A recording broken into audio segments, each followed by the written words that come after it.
Esse episódio do Pod Foquito é patrocinado pela Playmóvel, operadora 100% digital que conecta você com qualidade e excelência. Playmóvel.com.br e conheça os serviços que vão transformar sua experiência móvel. Lembrando que eles entregam o chip na sua casa, em qualquer lugar do Brasil, de 3 a 5 dias úteis, tá, galera? Então, é muito rápido. Então, você pode estar solicitando seu chip. E detalhe, tem planos empresariais também. Você que tem sua empresa, que quer trazer uma conexão mais de maior qualidade, eles também têm planos pessoa jurídica, conexão nacional sem limites, planos flexíveis e adaptados ao tamanho da sua empresa, acesso aos serviços de app de música, séries e nutrição e relatórios detalhados para a gestão do consumo. Ou seja, é uma operadora completa, tá, galera? Galera, Playmóvel. Então, você que ainda não... que tá comprando seu celular agora, ou você que já tem um número e quiser fazer a portabilidade também, eles fazem a portabilidade, tá bom? Então, vem para Playmóvel, que é a sua operadora com qualidade e excelência. Playmóvel.com.br, tá? Obrigado, gente! Oi, meus finigrãs, tudo bem com vocês?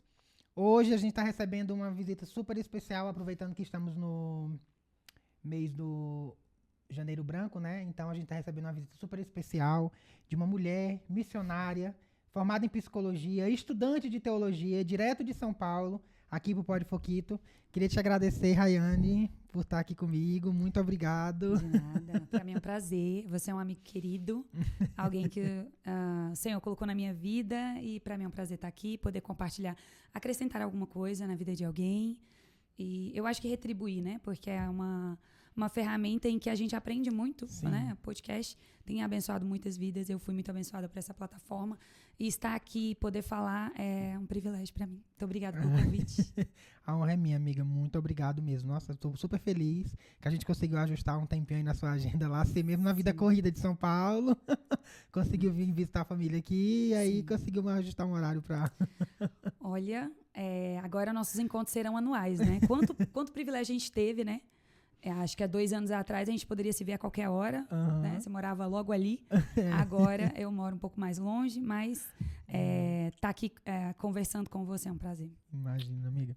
Amiga, como é que tá essa rotina da vida missionária? Como que surgiu esse desejo? Como que ardeu essa chama no seu coração? Como surgiu o convite? Explica pra gente, fala pra gente sobre a escola de missões que você tá também. Sim.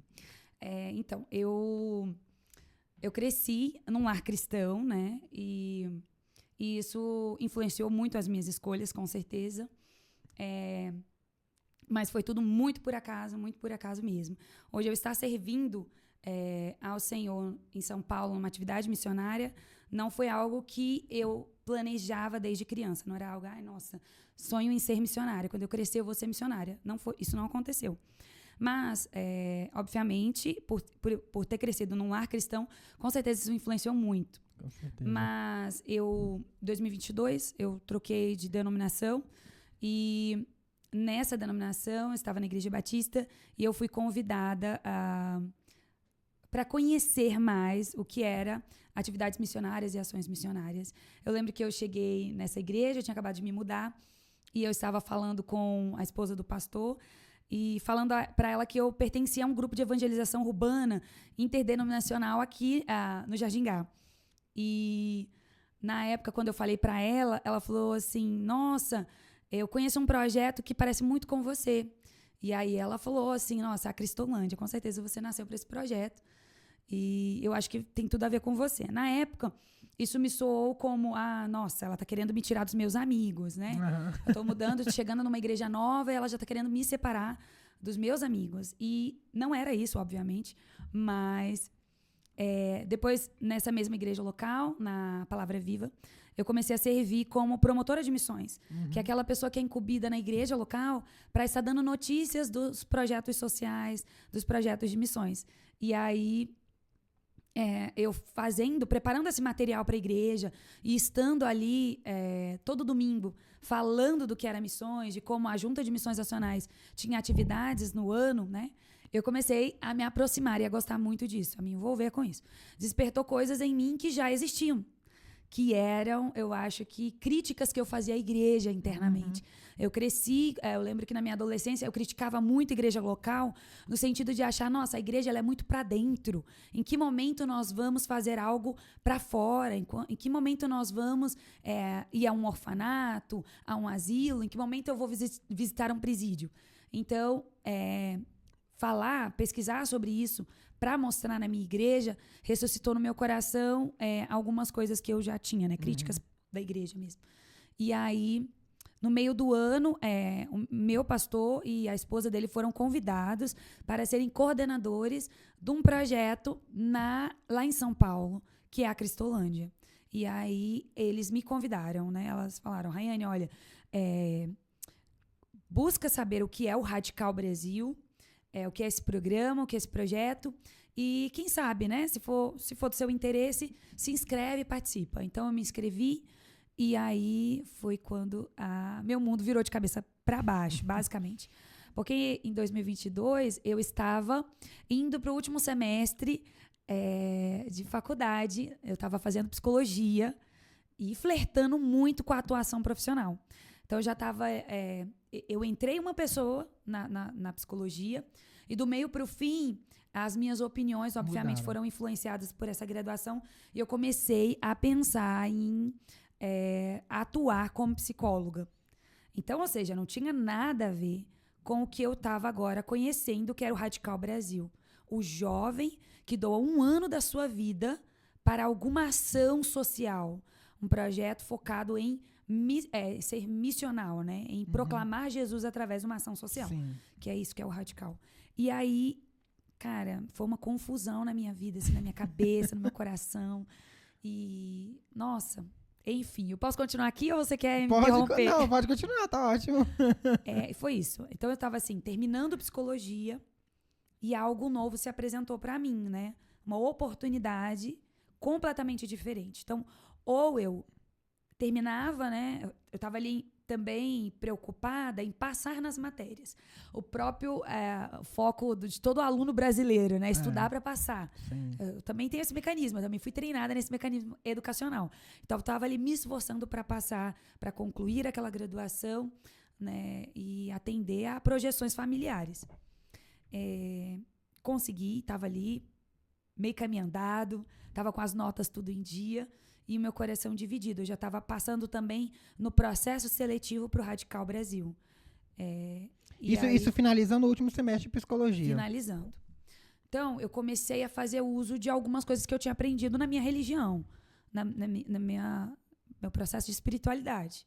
Eu aprendi que nós não fazemos o que queremos, mas que nossa vida tem um propósito, nós estamos aqui por um propósito e todas as nossas decisões, elas devem convergir na vontade de Deus. Sim. Então, aí eu falei, peraí, então eu vou perguntar para quem me criou, né? O que ele quer com tudo isso?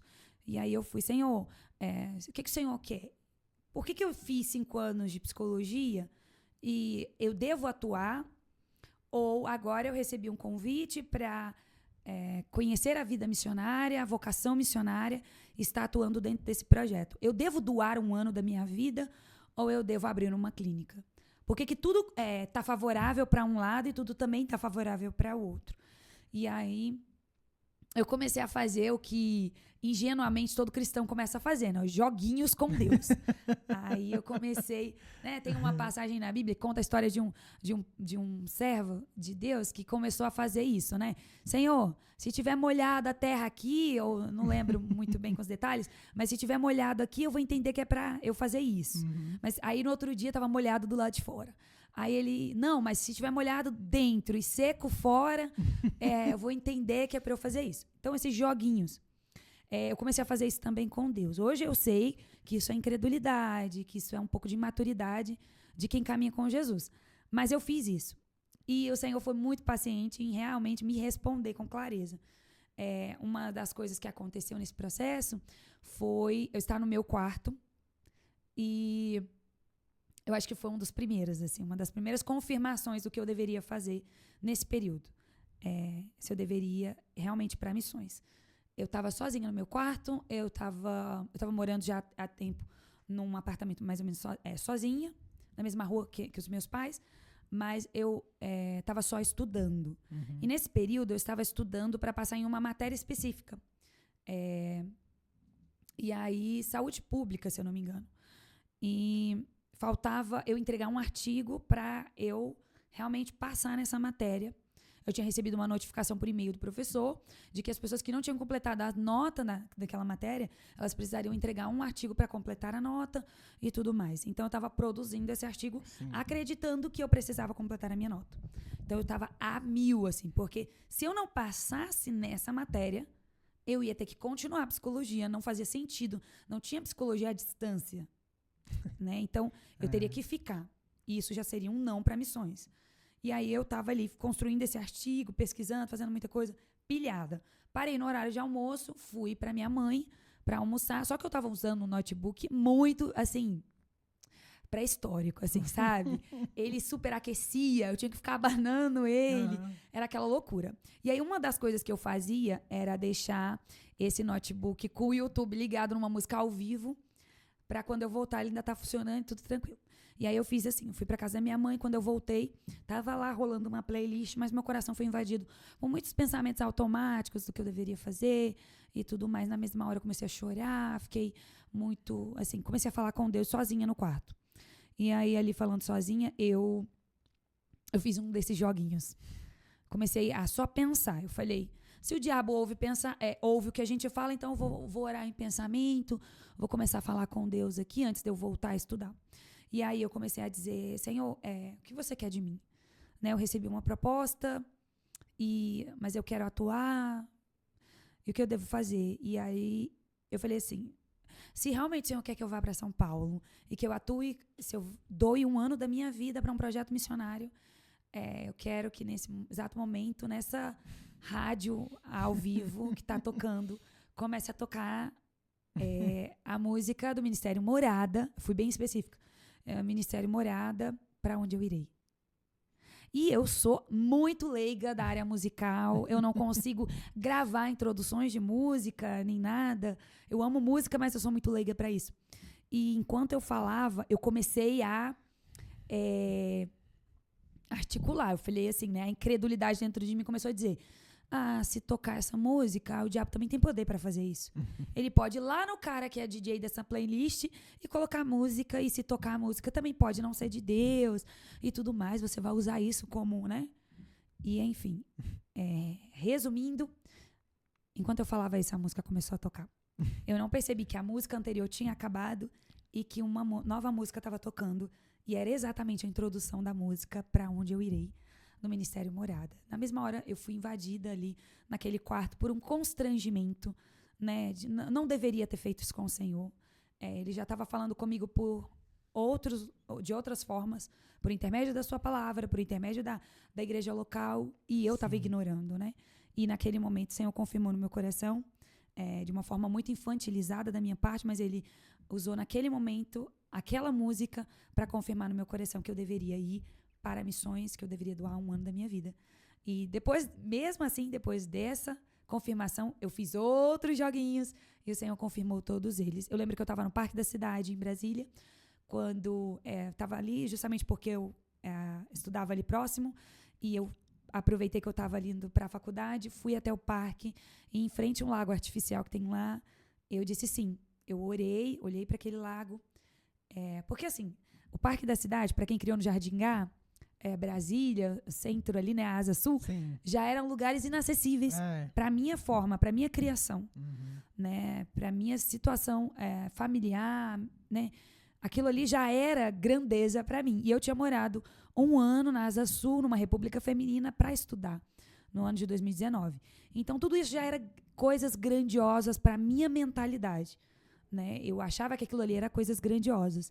E o Senhor a todo momento falando, você não sabe o que é coisa grandiosa, né? Eu posso fazer coisas grandiosas, eu sou grandioso.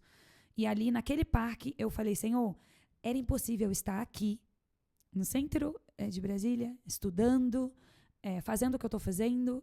Então, se você me quer em São Paulo, eu não tenho R$1 para ir para lá. Mas eu digo sim agora aqui. E aí eu disse sim para o Senhor, comecei a chorar muito ali no parque, e depois caminhei. E aí, dali em diante, o Senhor foi abrindo várias oportunidades para confirmar que eu deveria estar em São Paulo. Hoje eu estou lá há 2 anos. Eu doei 1 ano da minha vida de 2023.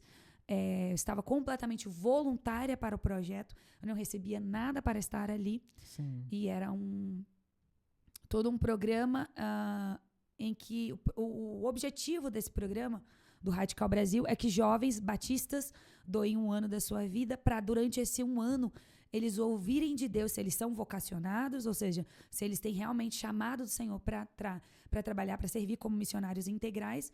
E nesse 1 ano também era para eu ouvir se eu sirvo para esse projeto social. Sim. Porque nós temos vários projetos sociais na Junta de Missões Nacionais. Temos o Viver, que trabalha com crianças, temos o Radical Amazônia e tantos outros projetos. E aí, durante esse 1 ano, foi confirmado no meu coração para eu servir como missionária integral e para esse projeto que lida com adultos, né? Eu trabalho com a ressocialização de indivíduos em situação de rua e drogadição.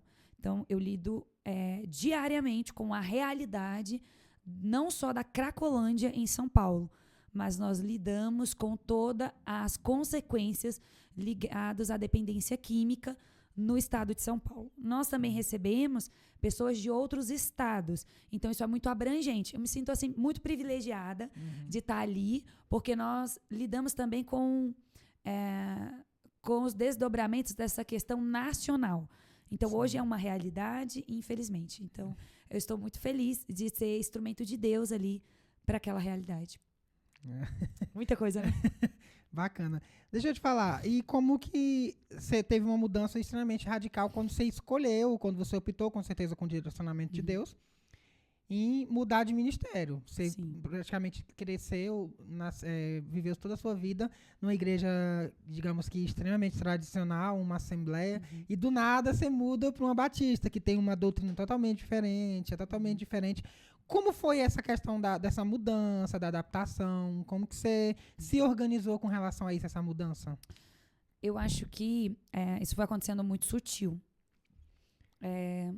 Primeiro, eu acredito no propósito de Deus e Ele assina as nossas decisões também, se forem bíblicas.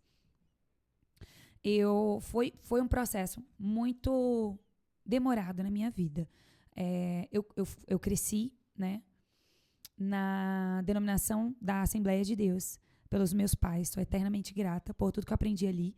E eu cresci nesse ambiente doutrinacional, né, denominacional. Perdão. E nesse envolvimento de crescer, de me envolver, de me desenvolver espiritualmente dentro da Assembleia de Deus, eu tive o meu encontro com Jesus, né? Eu fui convertida. Nascer num lar cristão é uma coisa e ter um encontro pessoal com Jesus é outra. Né? Tem muita gente que acha que porque nasceu na igreja, os pais eram evangélicos quando nasceu, eles são cristãos, né? Mas na verdade não são. Você precisa ter realmente um verdadeiro encontro com Deus, você mesmo. Exatamente. E Deus está interessado em ter um relacionamento pessoal com cada um de nós, de forma muito individual. Isso é maravilhoso.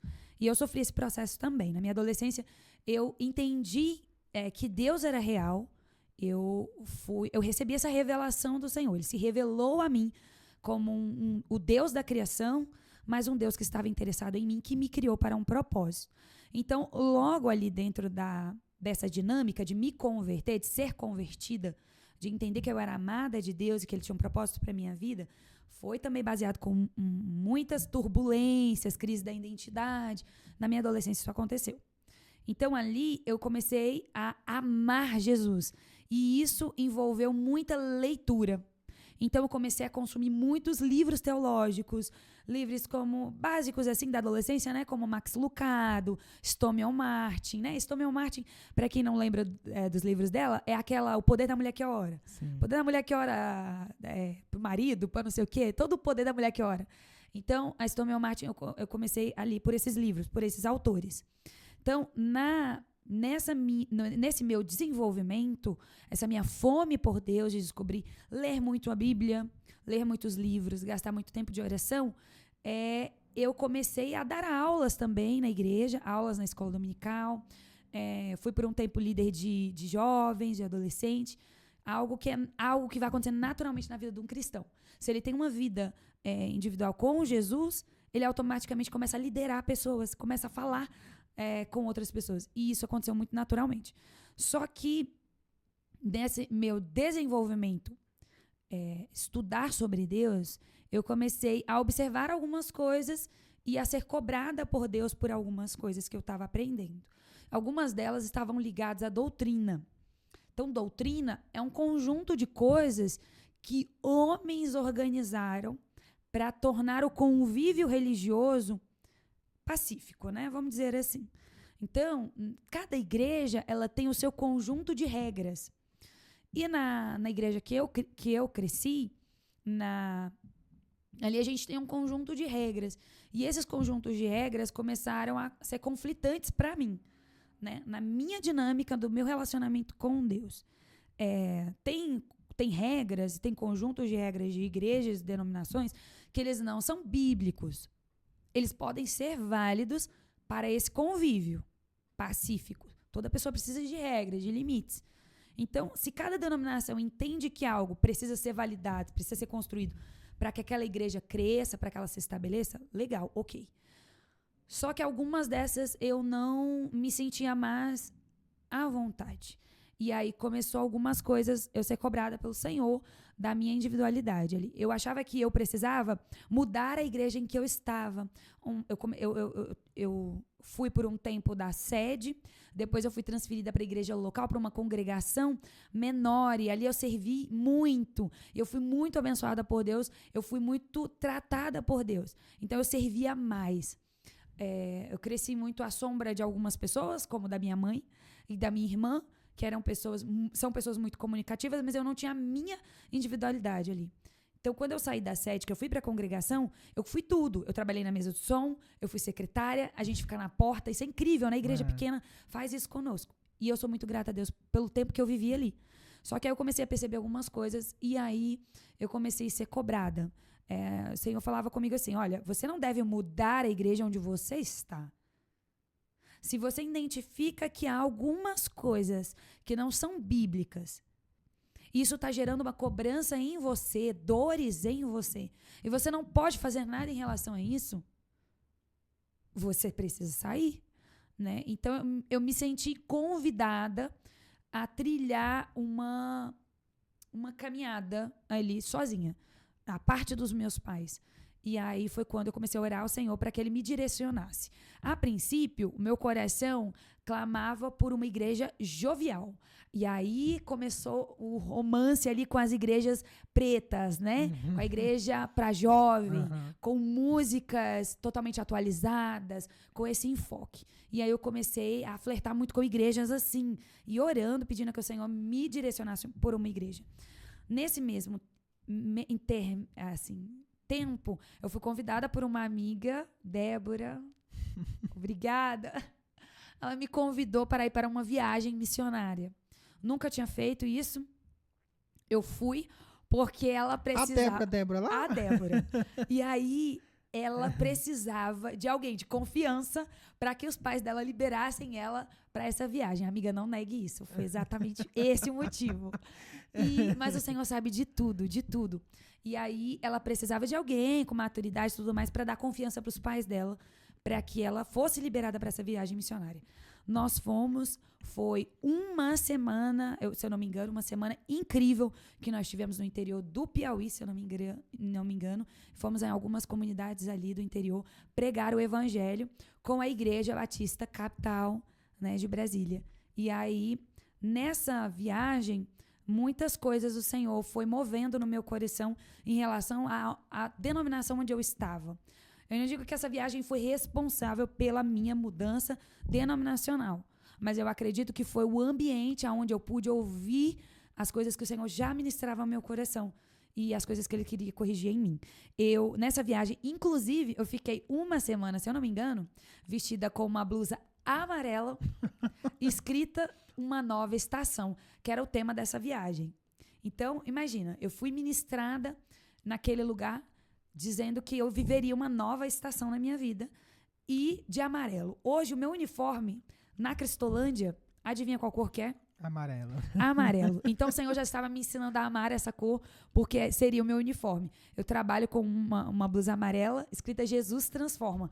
É com essa blusa que nós entramos na Cracolândia, é com ela que nós proclamamos que Jesus é a transformação para aquelas vidas. E aí, quando eu voltei dessa viagem missionária, eu falei com os meus pastores na igreja, que o Senhor estava... na verdade, primeiro, eu falei com o meu pai, e eu senti, o Senhor trouxe muita paz para o coração do meu pai, para eu mudar de denominação. Depois falei com a minha mãe, ela também me deu a bênção dela.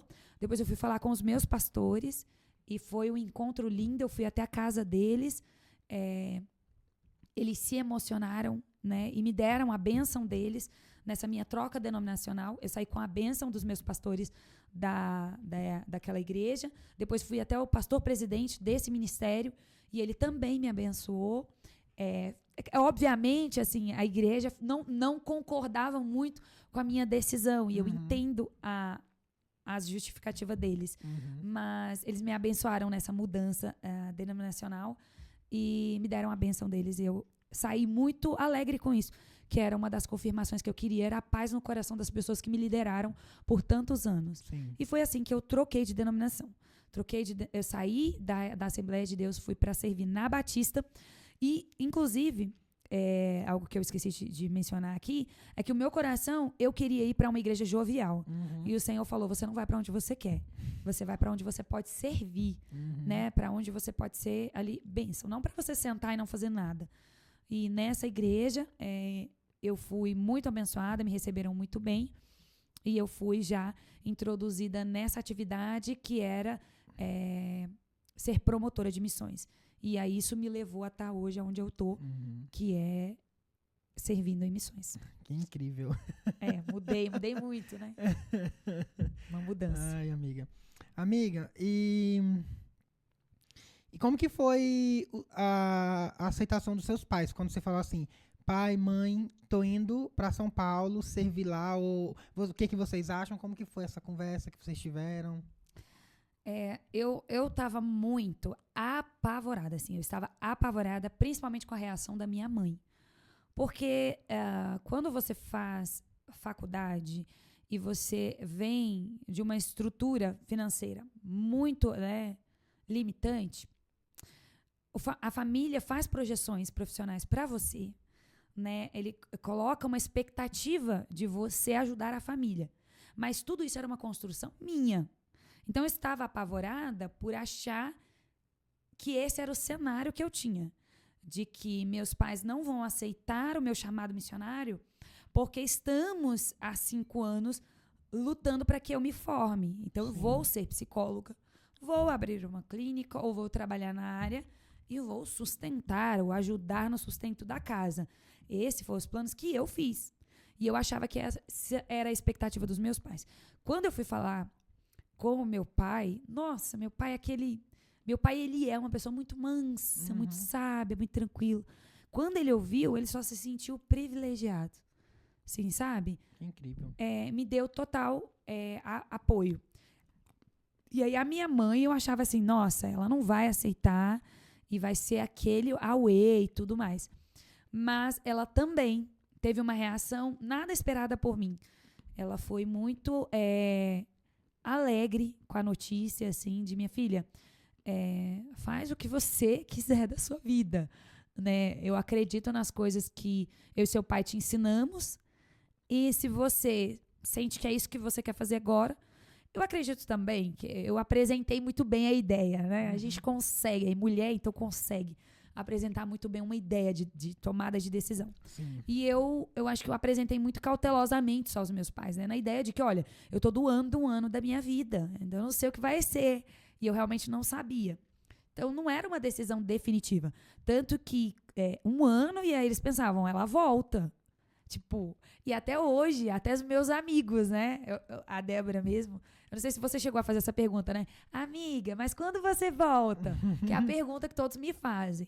E hoje, entendendo a minha vocação ministerial, o meu chamado para trabalhar na proclamação do evangelho, eu entendo que não existe mais casa. Eu não tenho um lugar fixo. Não existe voltar. E se eu voltar, vai ser debaixo de um direcionamento do Senhor. Sim. Se eu voltar para a igreja local, para construir família, para estar aqui, vai ser também debaixo de um direcionamento do Senhor. Mas eu não tenho mais essa obrigação. Eu entendi a minha vocação e agora meu endereço, minha vida está nas mãos de Deus. Para onde Ele me mandar, eu vou. Então, mas de imediato, acho que a minha família não se assustou porque existia essa expectativa do ela volta. Só que 2023 já foi, eu terminei. 2024 acabou e eu não voltei. Então, eu realmente, né, tô à disposição do que o Senhor quer fazer. Entendi. E aí é isso. E de onde que surgiu você falou que tá cursando teologia, né? Sim. De onde que veio essa vontade ou esse desejo pra você? Então, quando eu estava fazendo psicologia, eu lembro que eu falei uma loucura nos primeiros semestres. Primeiro que eu fui parar na psicologia por um puro acidente. Eu não era a pessoa que estava no ensino médio, super estudiosa, com as melhores notas, pesquisando para onde eu vou. E cobiçando federal e tudo mais. Não. Meu padrão era aquela aluna mediana, estudava para passar no ensino médio, não estava nem aí para fazer faculdade, não tinha esse desejo, mas aí depois de estar trabalhando alguns anos no comércio, em Brasília, eu já estudava para concurso, que é o padrão, né, de quem trabalha em Brasília. Eu estava estudando para concurso com uma amiga e eu fui parar na psicologia porque ela fez a minha inscrição no vestibular, para mim e para ela, falou, olha, se o concurso não der, a gente vai fazer uma faculdade. A Daiane. E aí... Então, assim, eu caí de paraquedas na psicologia. Nos primeiros semestres, eu fui a insana de dizer assim, né? Aquela crente arrogante, né? Falando, olha, eu tô na psicologia, eu não quero saber da atuação profissional. É porque eu nem entendia. Então, no começo do semestre, eu disse assim, olha, eu tô fazendo psicologia porque eu vou entrar como psicóloga aonde o evangelho não entra.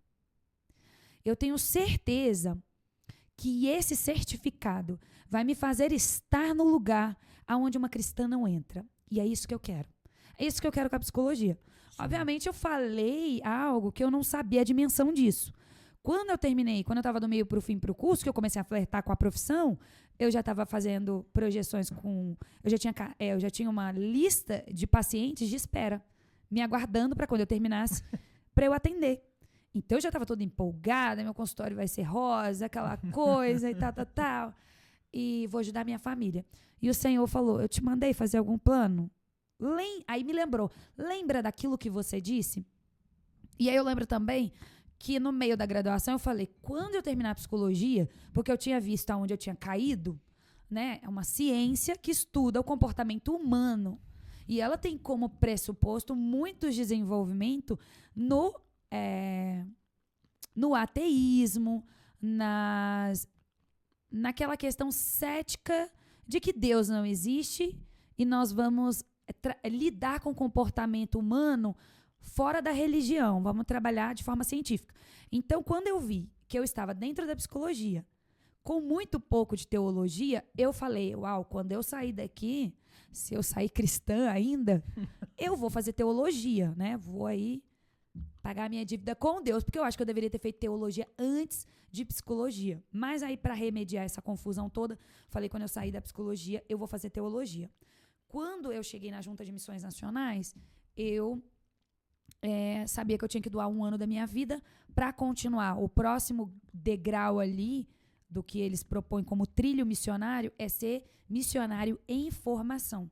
E aí eu falei, não, eles dão um valor significativo para a gente continuar como missionário, dão o nosso sustento, né, a nossa casa e tudo mais, e eles te dão uma bolsa de estudo. Eu falei, então, ano 2024 eu vou fazer alguma especialização na minha área, ou eu vou fazer terapia cognitiva comportamental, ou eu vou estudar dependência química, ou eu vou fazer alguma coisa na área da sexualidade, que é algo que me interessa muito, aí eu quero estudar isso.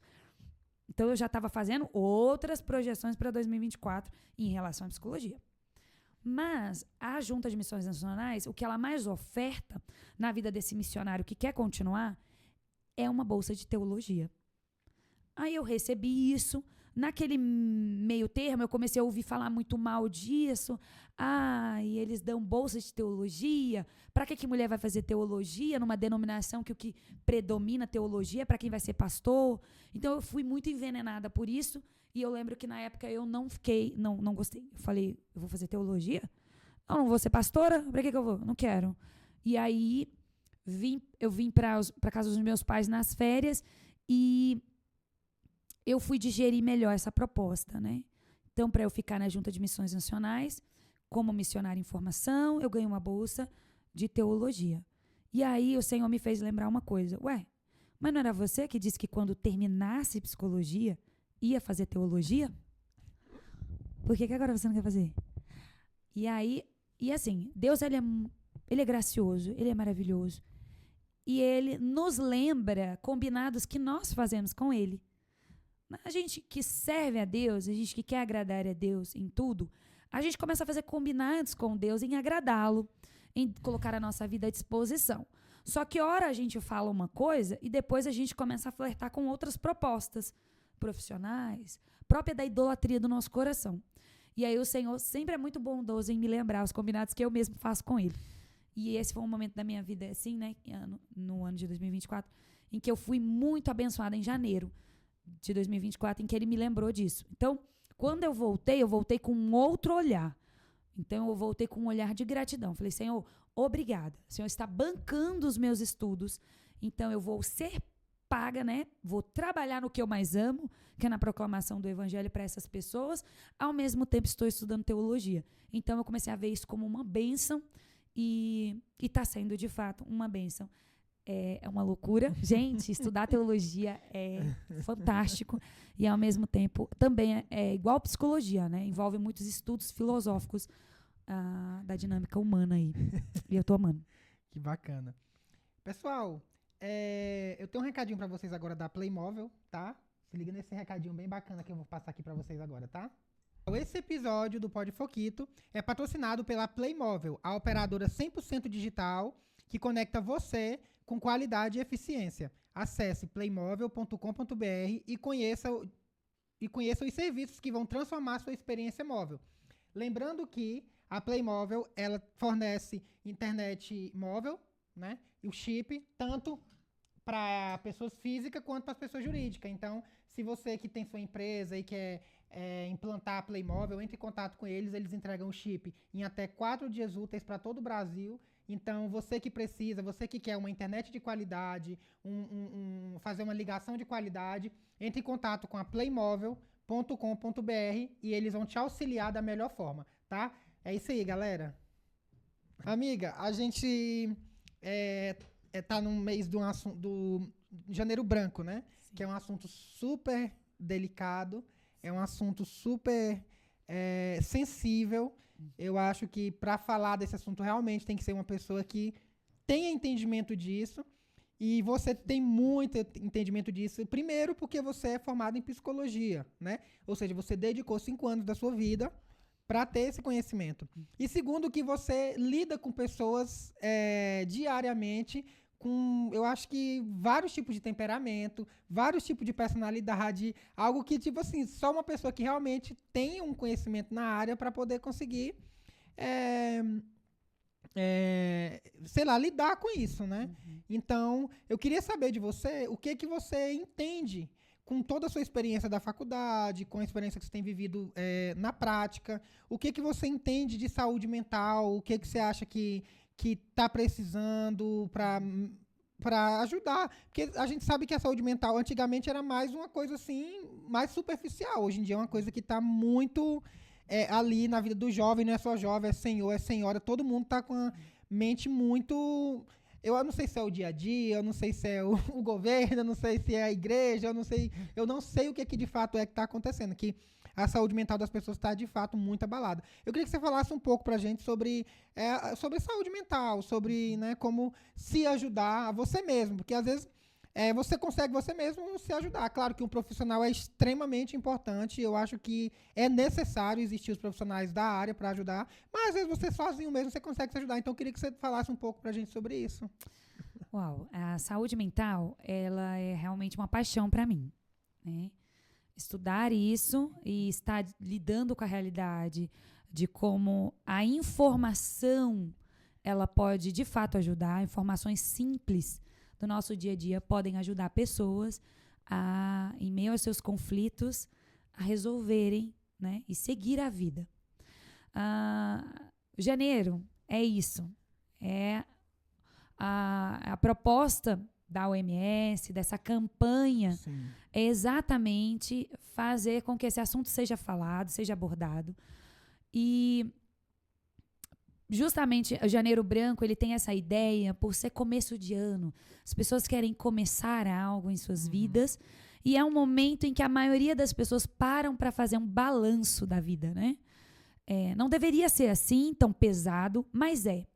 Né? A nossa vida em sociedade, o nosso desenvolvimento como sociedade, foi tornando isso normal. Então, no final do ano, a gente festeja, está todo mundo reunido. Mas quando chega janeiro, as pessoas começam a fazer não um balanço do mês financeiro apenas. As pessoas começam a fazer um balanço da vida toda. E muitos se sentem pressionados, angustiados, aflitos. E essa ciência, né, que é a psicologia, ela também se propõe a ofertar alguma resposta para isso. E a psicologia, ela é isso, ela é o estudo do comportamento humano. E ela vai dizer, ela vai observar o adoecimento das pessoas, ou o padrão de vida saudável de algumas pessoas. Então, ela vai fazer opiniões, ela vai dizer algumas coisas, e que são muito importantes para o nosso dia a dia. Eu estou bem afastada da atuação da psicologia. Mas como você disse, como uma pessoa que estudou psicologia e que trabalha com pessoas hoje, eu acho que o que eu posso ofertar aqui hoje, que eu posso, né, ser bênção na vida de alguém que está me ouvindo agora aqui, é que nesse período, a proposta dessa campanha, né, é de fato entregar coisas simples para qualquer cidadão, para qualquer pessoa, do que ela pode fazer sozinha, com ela mesma, para resolver conflitos, para lidar com os problemas da vida. E eu acho que uma das coisas que a gente precisa pensar e avaliar, né, é que quem está em sofrimento, na maioria das vezes, qualquer sofrimento, e é algo que eu aprendi com a psicologia, a maioria dos nossos sofrimentos psíquicos, eles estão ligados a pequenas definições equivocadas que nós aprendemos, construímos, ou sobre nós mesmos, sobre o mundo à nossa volta e sobre o futuro. Essas três coisas, elas são abordadas pela terapia cognitiva comportamental. Então, nós fazemos avaliações a todo momento sobre tudo na vida. Quando você acorda, você faz avaliações sobre tudo. Sobre quem você é, sobre o mundo à sua volta e sobre o futuro. E, às vezes, nós aprendemos a fazer essas avaliações e essas avaliações podem estar danificadas, elas podem estar erradas. E aí vai entrar uma série de coisas, né? Então, eu posso estar com um problema no meu trabalho, eu posso estar com um problema na minha vida pessoal, eu posso ser uma pessoa aí de 15 anos que estou no conflito da minha identidade, da minha formação da identidade. Ou eu posso ser uma de 30 que estou na crise dos 30. Eu posso ser uma pessoa aí dos 50, 60 anos que já está vivendo a despedida de muitos amigos, né? Então, você vê que a dinâmica da vida humana, ela vai envolver, em certa medida, muito sofrimento. E que isso é normal. Para uma criança, é normal sofrer a adaptação de chegar ao mundo. Então, você vê que o sofrimento ela é uma dinâmica normal do ser humano. A gente já começa por aí. E a psicologia ela se propõe a fazer essas observações da dinâmica humana. Ou seja, uma criança chega no mundo, ela sofre para se adaptar. Porque ela quer tudo a todo momento no tempo dela. E ela já começa a descobrir que não é bem assim. Esse é o sofrimento da vida de uma criança. Obviamente, gente, eu estou resumindo aqui, tá? Aí você vai avaliar a vida de um adolescente. Qual que é o sofrer de um adolescente? Ele não se entende mais como criança. E ele busca a aceitação de um adulto. Ele odeia ser chamado de criança. Já percebeu? Né? Ele odeia ser chamado de criança. Eu não sou mais criança. Eu não quero mais essa blusa rosa. Eu não quero me vestir de azul. Eu gosto de laranja. Eu gosto de verde. Então, o adolescente, ele tem esse sofrimento. E ele quer se afirmar como um indivíduo que já sabe o que faz, pode fazer suas escolhas. Depois a gente vai ver aí o jovem que está se entendendo profissionalmente, que ele já sabe o que ele quer sexualmente, e ele está ali nessa vida. Depois a gente tem a vida dos casados, a vida dos solteiros, a vida da mulher, a vida do homem, né? E tudo isso converge numa dinâmica de identidade, aceitação. E eu estou falando, de uma forma resumida, de humanos em desenvolvimento. Agora, quando você pensa em vulnerabilidade social, aí você já vai acrescentar a esse humano em desenvolvimento outros tipos de sofrimento, que é, eu cresci num bairro pobre, eu estou reduzido a uma condição financeira.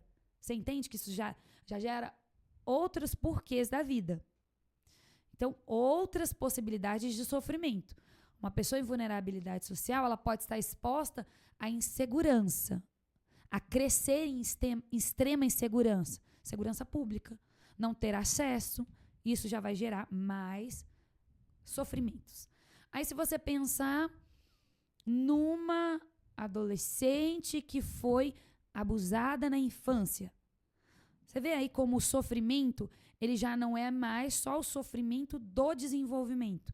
Ele é um sofrimento extra, que envolve trauma, que envolve uma experiência negativa da infância, que já condiciona aquela menina a uma percepção da realidade completamente deturpada e associada, condicionada ao sofrimento físico, ao medo, ao constrangimento, a perceber a sexualidade de uma forma que outra criança não perceberia.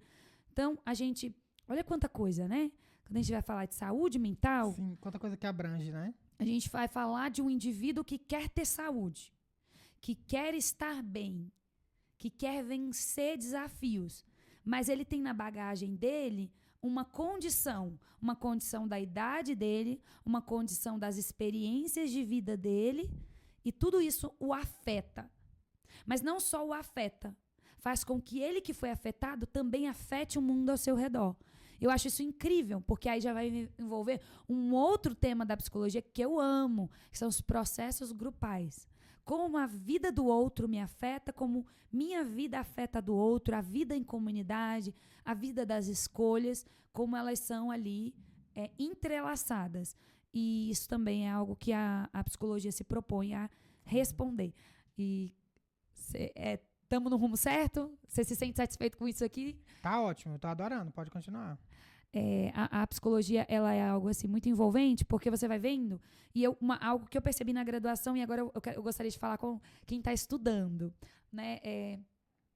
A graduação em si de psicologia, eu acho que vocês estão percebendo aqui pela minha fala, é pouco tempo para se estudar muita coisa. Então, nessa graduação, você vai ter um pouco de tudo. Qualquer universidade vai tentar, em 5 anos, te apresentar teorias, né? Vai te apresentar a história da psicologia, o que realmente a psicologia é, a história dela no mundo e quais são as atuações profissionais. Então, numa graduação, você não vai ter tudo. Obviamente, como em qualquer outra graduação, você nunca vai ter o todo. Então, você sai dali já entendendo que você precisa se especializar. Você precisa estar focado em alguma coisa. Sim. Que você se entende, você se identifica. Por exemplo, eu converso muito com a ideia da terapia cognitiva comportamental. E a área da atuação profissional, eu me vejo muito aí com a área da atuação da psicologia social, da clínica também. Se eu fosse atender em clínica, seria muito interessante atender por essa abordagem da psicologia. Mas então ali, a graduação ela é algo muito pobre, ela forma um profissional. Para estar falando aqui hoje com vocês, eu já me sinto rasa, né, uma profissional muito rasa para responder perguntas muito sérias do que exige essa profissão. Nós somos uma profissão de risco, assim como outras, porque nós lidamos com o sofrimento humano. Nós nos propomos a ajudar, a auxiliar pessoas, e isso nos afeta também, isso nos adoece. Então, o profissional da área de saúde, ele já está em risco. O profissional da área da saúde mental, ele está exposto a um adoecimento progressivo também. Então, isso requer do profissional também ele se cuidar, ele estar em terapia, ele buscar auxílios. Eu acho que uma coisa que seria muito aqui interessante, porque eu acho que esse assunto é um pouco maçante aqui, mas indo para a parte que todo mundo quer, e eu acho muito interessante, as pessoas podem estar se perguntando, tá, eu tô com um problema, a psicologia é incrível, agora tá muito em voga essa profissão, fazer psicologia é legal, vamos se cuidar. E aí a gente chega na parte da psicologia, que é o que todo mundo acha que espera de mim aqui agora falar, né? O que eu posso fazer para me cuidar, ou de forma preventiva ou remediativa, né? Como eu posso remediar? Eu já estou danificado, né? Pela vida. Infelizmente, coisas ruins me aconteceram, eu não sinto que eu sou saudável mentalmente. Ou tem gente que ou ele convive com gente tóxica ou ele é tóxico. Vou usar a palavra do senso comum aqui, né? O ser tóxico. Mas o que fazer diante de um cenário como esse? Eu observei que na psicologia o psicólogo ele pode, dentro do relacionamento terapêutico, fazer algumas coisas que, para mim, nossa, me chamou muita atenção na psicologia, porque elas são coisas simples, muito simples, são poderosas, mas por serem simples a gente desmerece. E é isso aqui, ó. Tomar água. Tomar água, ter uma dinâmica regular de beber água, é algo simples. Mas para nós, os profissionais, a gente considera poderoso. Que é o quê? A gente entende, a gente estuda e a gente aprende a entender o indivíduo, principalmente o SUS também se norteia por essa base, que ele gente, esqueci agora, deu branco. O indivíduo, ele é bio, ele é sócio, biosócio e espiritual. Tem uma nomenclatura melhor certinho, que agora deu branco. Sim. Mas que nós entendemos o indivíduo. Então, nós trabalhamos com qualquer indivíduo já entendendo que ele é biológico. Ele tem respostas biológicas. E o que beber água tem a ver com isso? Nós entendemos que o indivíduo, ele é um ser humano normal.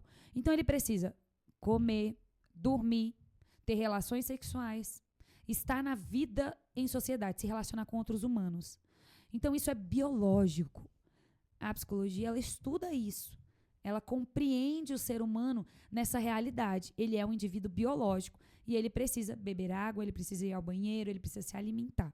Então, dentro do ambiente terapêutico, a gente vai procurar entender como está a vida biológica desse indivíduo, como está a saúde biológica desse indivíduo, né? Como é que estão os exames dele, como está a saúde dele.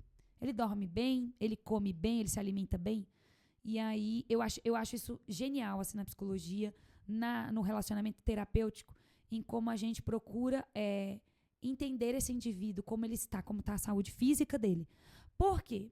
Mas e daí que eu não bebo água durante o dia? E daí que eu não como nos horários certos? E daí que eu tenho algumas insônias? Eu achava que era normal, né? O paciente vai trazer na clínica pra gente, eu não durmo, mas eu achava que isso era normal. Eu só durmo uma vez na semana que eu consigo dormir bem. Então, a gente vai conversar e mostrar para esse paciente em que algumas coisas precisam estar no lugar certo, na hora certa. E que se ele apenas ter uma rotina, já vai ajudá-lo muito. Então, se hoje você está me ouvindo, você tem ansiedade, você já identifica aí que você tem depressão, né? Diante de um contexto do senso comum, eu sei que você vai no Google, pesquisa e se autodiagnostica, né? Que é um erro tremendo, mas eu sei que todos nós, em algum momento da vida, a gente faz isso, né? A gente vai no Google, bota lá, o que é depressão? Aí pega as características lá do diagnóstico que está exposto lá no Google, e aí você já acha que tem. Beleza, você acha que tem isso, mas você não está fazendo nada em relação a isso. Então, você que está me ouvindo, você quer começar a ter saúde mental em janeiro de 2025. Comece colocando a sua vida em ordem. Tenta, pelo menos, organizar seus horários de almoço. Se você não consegue por causa do seu trabalho, por causa da sua vida, tenta colocar alguma coisa em ordem. Pelo menos uma coisa. Se você almeja colocar 3 coisas em ordens na sua vida, que é sono, alimentação e convívio social, e você não consegue colocar de imediato essas 3 coisas em ordem, tenta colocar pelo menos uma. Né? Eu vou beber mais água. Eu sei, gente, que esse assunto já tá chato. Esse negócio da água já tá chato. Né? Todo mundo fazendo stories. Eu vou beber mais água esse dia, hoje, esse ano, não sei o quê. Eu sei que tá chato. Mas é a forma simples que a gente tem de mostrar que a saúde mental, ela é uma responsabilidade sua, é uma responsabilidade minha. E de que com uma simples coisa tá no meu alcance. Beber água tá no alcance de qualquer ser humano. Desde uma pessoa rica a uma pobre. Beber água está no alcance de qualquer pessoa. Se você não tem uma alimentação saudável por causa de alguma questão financeira da sua vida hoje, mas pelo menos uma refeição por dia você pode ter. Se você conseguir colocar essa única refeição do dia que você tem acesso no horário certo, todo dia naquele horário, você já vai trazer um pouco de equilíbrio para a sua vida. E aí eu falei de uma dimensão, que é a biológica. Então, a gente tem outras coisas que a gente vai avaliar, que a gente vai trabalhar com essa pessoa no ambiente terapêutico. Mas que qualquer pessoa pode fazer na sua casa, pode fazer na sua vida.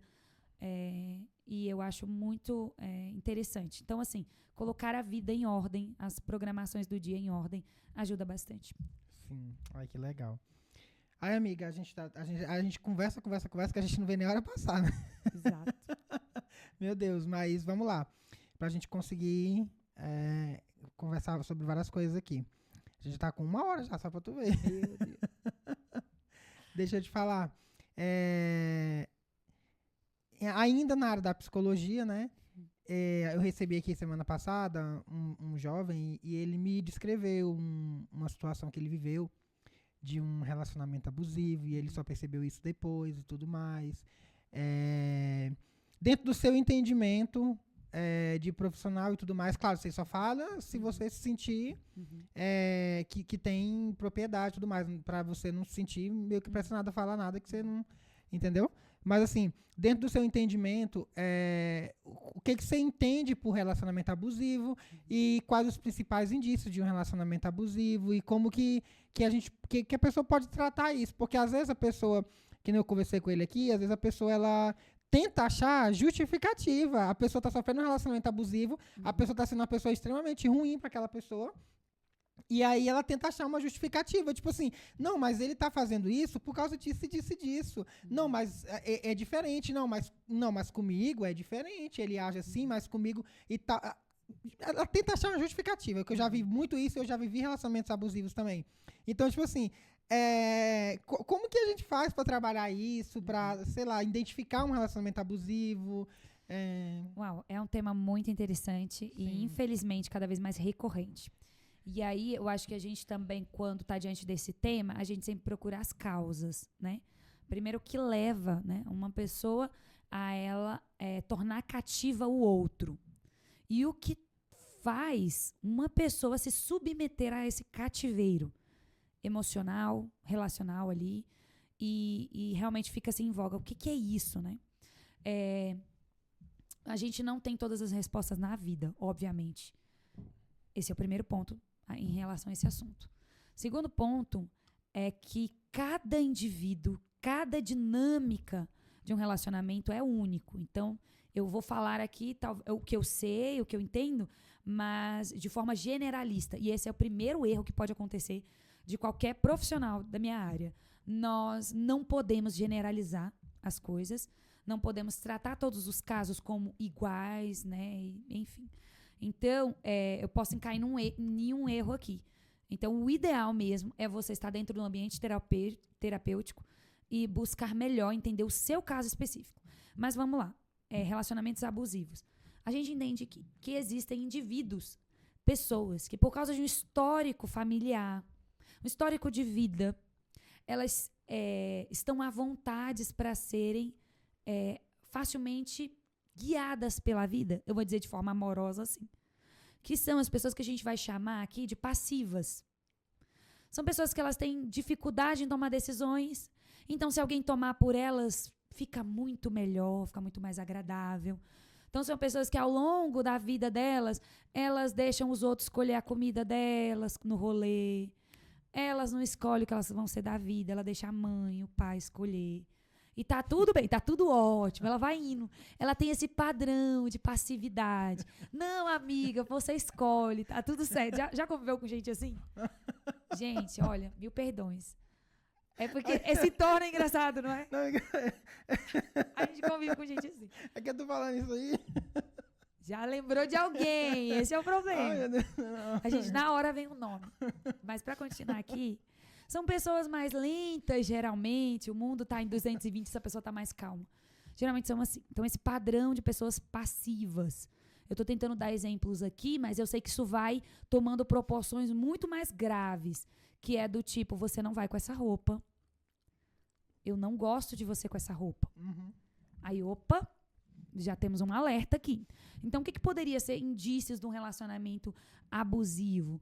É essa pessoa que ela é o tempo inteiro passiva e quando ela vai opinar, ela já começa a ser freada. Uhum. Né? O relacionamento começa bom, tranquilo, mas daqui em diante, do nada começa assim. Você veste o que eu quero que você vista. Você vai pra onde eu quero que você vai. Você tem os amigos que eu quero que você tenha. Essa foto que você postou, apaga agora. Uhum. Eu acabei de ver que você tá sendo seguida por alguém na rede social. Tipo, em tempo real, a pessoa sabe que eu segui outro. Ou seja, ela tá me acompanhando. Uhum. Então, a gente tem esse padrão. O padrão das pessoas que eu vou chamar aqui de passivas. Que elas facilmente são controladas porque elas preferem que os outros decidam a vida por elas. Aí tem a outra pessoa, que é sempre uma pessoa muito acelerada, sabichona, ela compreende tudo na vida, ela é mais desengajada, mais desenrolada, sempre muito comunicativa, muito ativa na vida. Geralmente essas duas pessoas sempre se encontram, gente, é uma coisa interessante, né? É interessante. Gente, aqui é cômico, mas isso na dinâmica ali é sofrido, porque isso toma proporções muito agressivas. Então, assim, infelizmente essas duas pessoas se encontram. Classicamente, tem um clássico ali, né? Essa pessoa, às vezes, ela foi criada assim. A mãe era assim, o pai era assim, ou a avó, o tio foi criado assim, e aí começa a repetir esse padrão de comportamento, né? O meu pai é o passivo, minha mãe é agressiva. Ou minha mãe é a passiva e o meu pai é agressivo. Então, eu assisto essa dinâmica familiar e, às vezes, eu vou replicar isso também na minha vida. E aí, mas para mim, assim, os indícios mais claros, eu vivi isso na minha vida, eu identifiquei um relacionamento abusivo muito próximo a mim e começou assim. A minha amiga, ela me relatava o seguinte, eu estava fazendo psicologia e eu vi esses indícios. Ela falava assim, um dia eu acho que eu fui num mercado, em alguma coisa, e aí eu e o meu namorado, a gente se distanciou. Do nada, quando eu olhei, ele estava me observando. Mas de uma forma muito sinistra. E aí, depois, quando a gente estava em outro ambiente, ele ficou falando do meu comportamento. Do tipo, eu vi você rindo com fulano. Por que você é mais alegre com seus amigos do que comigo? E aí, sabe assim, essa coisa estranha? Então, é normal. E aí, outra coisa que ela foi me relatando era que assim que alguém seguia ela, ele já mandava no privado, na mensagem pra ela, assim, por que você aceitou fulano? E aí ela ficava assustada, Caramba. assim, do tipo, ele tá me acompanhando visualmente. Só que é aquilo que você falou. A todo momento, ela não via maldade, ela não via isso como algo que afetava ela, que era hostil a ela. Incomodava, mas tudo bem. Aí um dia a gente tava no trabalho dela, a gente saiu tarde, nessa época que a gente tava estudando pra concurso. E aí, quando ele mandou mensagem, onde você tá, como você tá, tudo bem? Ela, não, eu tô aqui, tô com a Rai, e a gente já tá indo embora. E aí ele, tudo bem. Quando a gente desceu no prédio, tipo, em Brasília, ele tava lá, no estacionamento. Caramba. Gente, aquela imagem, assim, sinistra. E ali já foi um sinal, assim, mais alto de que era alguém com esse abusivo. padrão abusivo, assim. E aí outras situações aconteceram, ela terminou o relacionamento com marcas, com sequelas, não muito graves, graças a Deus, mas nesse momento eu estava na psicologia e eu acredito que eu a influenciei a enxergar que era um padrão abusivo, ela também começou a perceber isso. Nós acreditamos também que Deus a ajudou a ver isso, a perceber isso. é muito triste, né? É muito triste. Porque aí a gente vai entender, aí tem as pessoas que vão criticar a questão da psicologia, dela tratar esses abusadores, dessas pessoas, assim. Mas por trás de cada comportamento violento, ela tem uma explicação. Eu não vou dizer, e eu aprendi isso na psicologia, que não justifica. Não justifica alguém ser violento no relacionamento. Bater, né? Ter agressões físicas, verbais com o outro. Isso não justifica. Mas nós, dessa profissão, nós somos instruídos a entender que tem toda uma dinâmica que explica. Vai explicar o porquê esse indivíduo agride, porquê que ele é violento, porquê que ele se entende a partir disso, porquê que ele é assim. E aí a gente entra na dinâmica dos transtornos, das questões da personalidade, desses desvios, né? Uhum. E é algo que essa pessoa, em algum nível, ela pode ser tratada, ela pode buscar uma saída para não ser assim. Porque quem está me ouvindo agora pode ser a vítima. Mas, no consultório, e aqui também, a maioria que a gente vai lidar frente a frente, exatamente com os agressores, com a pessoa que faz isso. 90% dos psicólogos hoje, quem eles atendem no consultório? Não é a vítima. Eles estão ali atendendo exatamente os agressores. A pessoa que é agressiva, a pessoa que é violenta, a pessoa que ela não quer fazer isso. Ela não sabe por quê, mas ela faz. E ela não sabe por que faz o que faz. Estranho, né? É isso. Gente, não esquece de dar um play na Play Móvel, tá, galera? A melhor operadora de internet móvel e de linha móvel daqui, de Brasília e do Brasil, tá, gente? Não esquece de dar um play na Play Móvel. Amiga, já caminhando já pra reta final, não queria, por mim, eu passaria a noite aqui falando com você. Na verdade, quando a gente se encontra pessoalmente, é assim, né? Eu cheguei naquele dia na casa do Renude, vocês já estavam conversando, o papo fluiu mais, Sim. e a gente só não ficou mais porque cada um tinha seus compromissos. Então, eu adoro te ouvir, sempre gostei de te ouvir. Quantas vezes a gente já subiu lá pra sua casa, ficou lá te ouvindo, a gente conversando e tudo mais.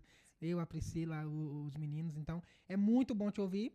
Só que aqui a gente, infelizmente, é limitado em relação ao tempo. Então, já caminhando para a reta final, vamos falar agora de o que você entende por sucesso, o que é o sucesso, o que você deixa para as pessoas que almejam chegar onde você está chegando, você está alcançando lugares altos, você está viajando como missionária, você está morando em outro estado. Então, o que você indica para essas pessoas que estão querendo, que tem um sonho assim igual você, de ser uma missionária igual você, sei lá, de ter uma vida igual você, uma vida, porque eu considero que você tem uma vida de sucesso, amiga, porque você tem alcançado muitos lugares legais, então eu queria que você deixasse uma mensagem aí pra galera. Uau, para começar, eu acredito, a minha visão de sucesso, ela não é minha. Ela é a visão bíblica de sucesso.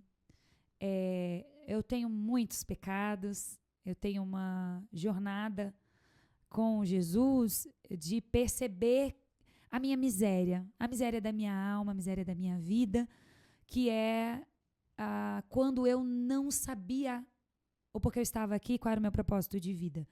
Então, a minha visão de sucesso é a visão bíblica, que eu tenho descobrido que é a visão bíblica de sucesso. Sucesso para mim é servir o outro.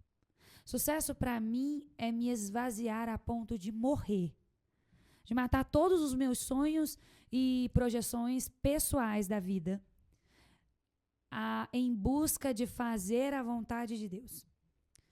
E ter cada dia mais um relacionamento pessoal com Deus, que é o meu Criador, que me criou, e só nele eu vou saber quem eu sou. Nessa minha caminhada com Deus, ele me revela quem eu sou, revela o meu pecado. E até aqui, eu vivi uma vida de humilhação, de me esvaziar, de me perder para me encontrar nele. E ele tem me dado o que hoje as pessoas olham e acham que é sucesso. Mas nos bastidores da minha vida pessoal, tem muito choro, tem muitas lágrimas, né? Muito sangue e suor aí. E eu digo para você que é cristão, talvez me olhe e fale assim, nossa, eu quero ser missionária. Ou você que vê a minha vida estudantil e quer seguir na psicologia. Sim. Eu digo para você, olha, nada disso vai importar no final. Se você não souber que Deus é real e de que Ele te criou com um propósito, de que Ele te formou com um propósito e que estar no centro da vontade dEle vai fazer de você a pessoa mais feliz do mundo. Porque nós criamos idolatrias. Eu descobri isso em 2023. Eu tinha várias idolatrias no meu coração. Eu achava que eu ia ser alguém se eu fosse psicóloga, que as pessoas iam me reconhecer assim. Eu achava... Aí depois essa idolatria foi quebrada no meu coração. Depois eu achava que eu ia ser a pessoa mais feliz do mundo se eu casasse e tivesse vários filhos. E que, estando com alguém, que essa pessoa ia me tornar uma pessoa melhor. Então, que é a idolatria do casamento. E o Senhor me quebrou mais uma idolatria no meu coração. Hoje eu caminho com a realidade de que quanto mais eu buscar satisfação em Deus, mais feliz eu serei. Então eu tenho quebrado essa desconstrução do hedonismo. Hedonismo é a busca do prazer incessante.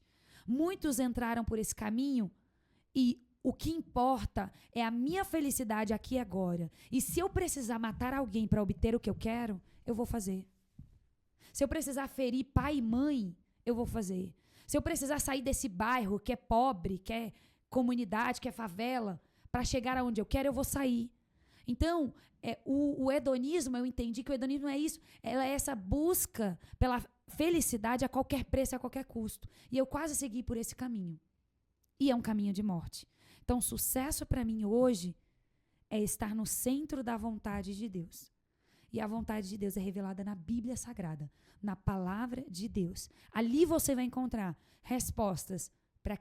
Você vai descobrir quem você é, como os seus dilemas podem ser curados em Deus, tratados em Deus, até mesmo através de um fonoaudiólogo, de um professor de educação física, introduzindo um esporte na sua vida, talvez coisas desse nível, da vida comum.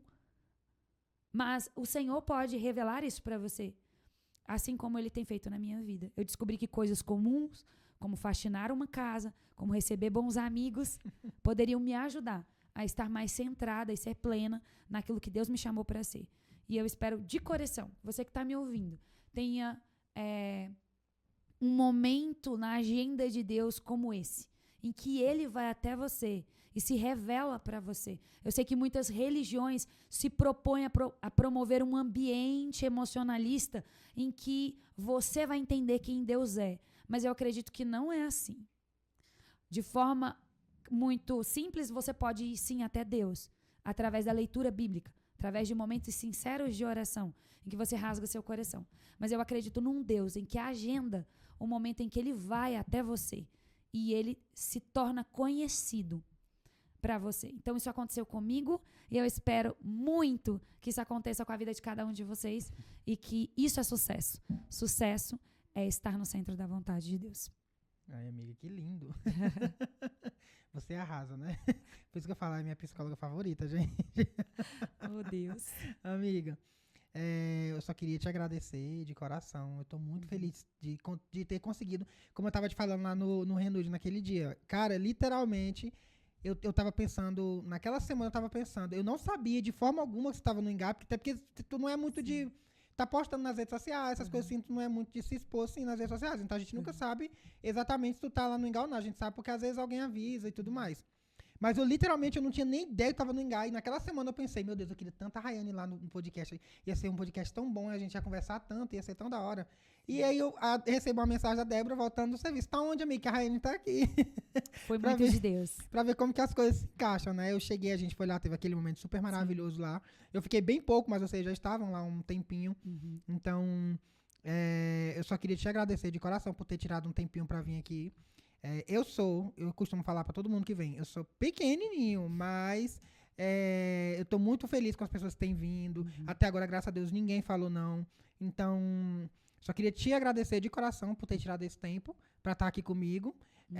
Você poderia, que nem você falou no início aqui pra mim, né, antes de a gente começar a gravar, que você tinha outros compromissos, mas você conciliou. Sim. E conseguiu me colocar dentro dos seus compromissos. Eu queria te dar essa lembrancinha aqui do podcast, que é uma xicrinha personalizada pra você levar pra São Paulo, pra você deixar ela lá no seu armáriozinho, pra você ficar lembrando de mim. E tem um presente pessoal meu aqui que eu vou comprar pra você. Gente! Esse aqui... Que linda! Isso isso aqui sou eu, Davi. Eu falei assim, eu preciso dar alguma coisa pra Rayane. Nossa. E é isso. Eu espero que você... Já uma dica da psicologia aqui. Quando você for receber presente, nunca diga, não precisava. Aceite com alegria. Muito obrigada. E abre, amiga, pra você ver. E eu fiquei com medo de você já ter lido, porque você já leu tantos livros. Eu falei assim, não, meu Deus. Eu falei assim, eu acho que pra ela... Gente, que tema! E é a sua cara. Sim. Gente, incrível. Mentes maquiavélicas, a psicologia da manipulação. Eu falei assim, velho, eu falei assim, eu passei lá na leitura e falei, gente, eu tenho que levar um livro pra Rayane, velho.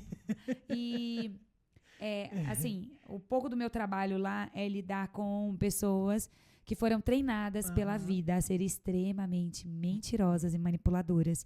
Nós estamos ali para proclamar o evangelho, mas a gente sabe que a gente lida com um contexto de pessoas que aprenderam a manipular, né? Que é o que chamam em São Paulo de manguear. E eles fazem muito isso. Muito obrigada, eu tenho certeza que vai ser uma bênção. Já vou incluir na minha leitura anual. Muito obrigada pelo convite de estar aqui. Eu já quero parabenizar você por ter dado esse start na sua vida e ter começado isso aqui. Tudo que todo empreendimento, e isso até o marketing já entendeu, né? Que todo empreendimento que a gente faz com a ideia de servir, de levar crescimento para os outros, gera uma prosperidade, né? Todo empreendimento que tem esse objetivo genuíno, ele tem um crescimento exponencial. Então, eu acredito que esse podcast vai crescer muito se vocês continuarem com essa ideia central de serem úteis para as pessoas, né? Quando você me convidou, você falou, Rayane, eu quero te levar lá porque eu tenho certeza que a conversa que nós vamos ter vai ajudar muitas pessoas. Eu aceitei justamente por esse compromisso de que a minha conversa, por mais que eu ache que eu não saiba nada e que eu não tenho nada para acrescentar para as pessoas, em algum nível pode sim ajudar alguém. Sim. E eu espero ter a oportunidade de estar aqui novamente com vocês, falando de outros assuntos mais específicos. E parabéns pelo seu projeto, que Deus abençoe, tá? Esse podcast, que alcance muitas pessoas, muitas vidas, não para que nós sejamos notados, mas que realmente pessoas possam ser, né, ter a vida mais leve. E aproveitando, gostaria de deixar algumas indicações aqui para vocês.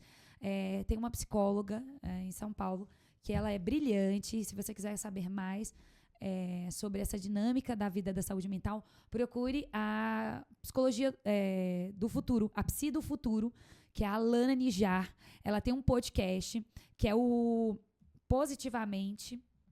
Eu vejo uns cortes dele. Não, acho que o Positivamente não é dela. Qual que é? Eu acho que é da Psi do Futuro, mas o Positivamente também é muito bom. Uhum. Mas procuram a Alana Nijar no Instagram.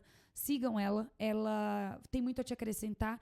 Ela é cristã, mas o perfil dela, o trabalho dela é ético em não ser religioso, restritamente religioso. Sim. E eu confio muito no trabalho dela e super recomendo. Sim. Eu também sigo uma psicóloga no TikTok e no YouTube, que eu acho ela muito bacana. Não sei se você já chegou a ver algum vídeo dela, que o nome dela é Pamela Magalhães. Não. Depois eu vou até te mandar também. Eu quero ver essa também que você indicou também. A Pamela Magalhães, ela é muito boa. Ela fala muito dessa questão da saúde mental, de relacionamentos, essas coisas assim, sabe? Ela é muito criteriosa mesmo em relação a isso. E eu também indico ela também, que é muito boa também. E depois eu quero também saber dessa sua. Que eu acho assim, na área do marketing, a gente não precisa ter medo da rivalidade, de não indicar nada pra ninguém, indicar outros podcasts ou outros lugares. Mas a gente tá na vida pra um ajudar o outro. Sim. E isso gera ganhos financeiros pra nós. Então, muito obrigada. Parabéns pra você. Obrigada, amiga. E é isso. Gente, mais uma vez, quero agradecer a todos que estiveram aí. Não esquece de ativar o sininho, de se inscrever no canal, pra não perder nada, nenhum vídeo que a gente postar. Segue a gente lá no Instagram, segue eu no Instagram, segue a Rayane. Vou deixar o Instagram aqui também no final do vídeo aqui, tá? E aí segue a gente no Instagram. E eu só queria agradecer a todos que ficaram durante o programa completo, né? Eu queria dizer pra você, cuida da sua saúde mental.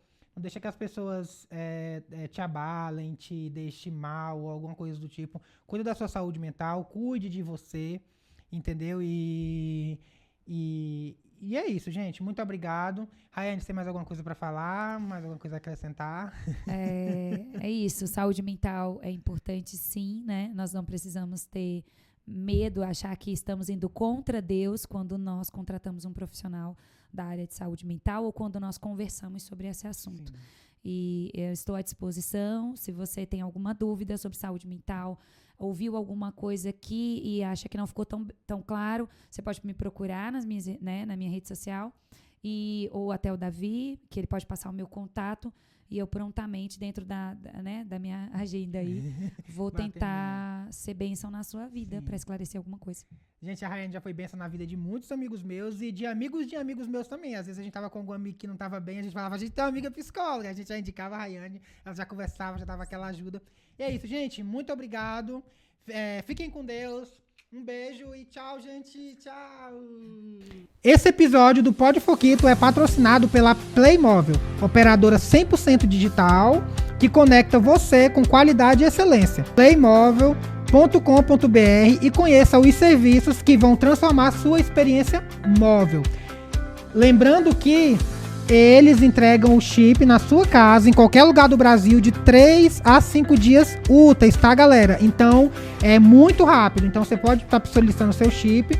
E detalhe, tem planos empresariais também. Você que tem sua empresa, que quer trazer uma conexão de maior qualidade, eles também têm planos pessoa jurídica, conexão nacional sem limites, planos flexíveis e adaptados ao tamanho da sua empresa, acesso aos serviços de app de música, séries e nutrição e relatórios detalhados para a gestão do consumo. Ou seja, é uma operadora completa, tá, galera?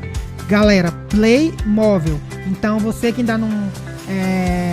que tá comprando seu celular agora, ou você que já tem um número e quiser fazer a portabilidade também, eles fazem a portabilidade, tá bom? Então, vem para Playmóvel, que é a sua operadora com qualidade e excelência. Playmóvel.com.br, tá? Obrigado, gente!